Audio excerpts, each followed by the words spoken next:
আমাদের মাঠের ক্যাপ্টেন রাজু বলতো তোরা মাঠে মাঠে যাও, তাড়াতাড়ি যাও। কালকে দর্শকের ক্যাশ লেগেছিলেন সে হোসেন, তাকে 500 টাকা দিয়ে পুরস্কার করা হয়েছিল। আজকে হয়তো ঘরে ছড়াছড়ি থাকতে পারে, তাই দর্শকদের বলছি মাঠে আসুন, খেলা উপভোগ করুন।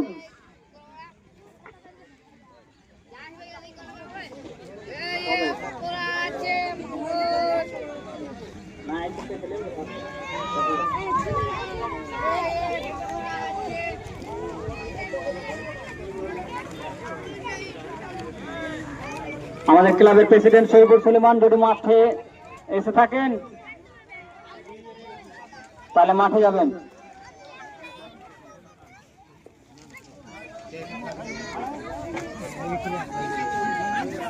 দুই দলের অধিনায়ককে বলা হচ্ছে তোমরা